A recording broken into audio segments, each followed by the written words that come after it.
ભરૂચ જિલ્લામાં વરસેલ કમોસમી વરસાદના કારણે ડાંગર, કપાસ સહિતના પાકોમાં નુકસાનની સાથે સાથે સુગર ઉદ્યોગો પર પણ પ્રભાવ જોવા મળ્યો છે.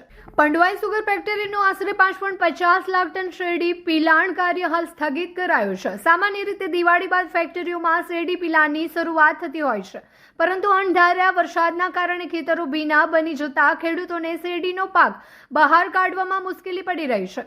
ખેતરોમાં કાદવ હોવાના કારણે શેરડી કટિંગ કરી ટ્રકમાં ભરવામાં આવે છે, પરંતુ જમીન ભીની હોવાના કારણે આ પ્રક્રિયા અટકી પડી છે.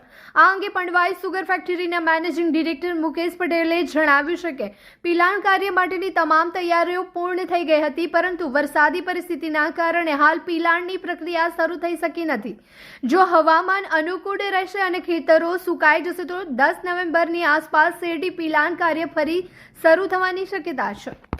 હાલમાં જે આપણા ગુજરાત રાજ્યમાં જે કમોસમી વરસાદ પડ્યો છે અને ખાસ કરીને અમારા જે કાર્ય વિસ્તાર ભરૂચ અને સુરત જિલ્લામાં જે અમારો કાર્ય વિસ્તાર છે એમાં 1.5 થી 2 ઇંચ જેટલો વરસાદ પડ્યો છે, જેને લઈને અમે અમારી જે આગામી પિલાણ સિઝન 25-26 છે તે હાલમાં આ વીકમાં ચાલુ કરવાના હતા, જે હવે લગભગ 7 થી 10 દિવસ લંબાઈ જવાની શક્યતાઓ ઊભી થઈ ગયેલ છે, જેને લઈને અમારું ક્રશિંગ જે ગત વર્ષે 11મી નવેમ્બરે ચાલુ થયેલ હતું એ જ પ્રમાણે આ વર્ષે પણ એની આજુબાજુ ચાલુ થશે એવું અમને અત્યારે લાગી રહ્યું છે.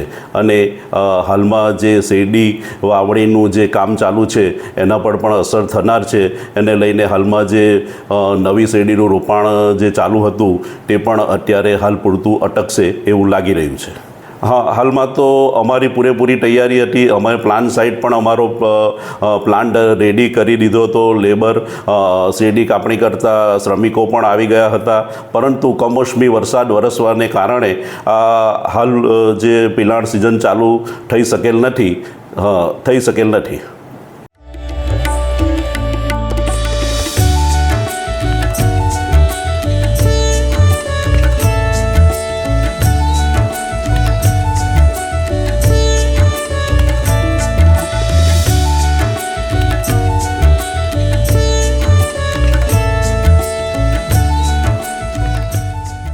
घर वही जो रोशनी से नहीं खुशियों से जगमगाए.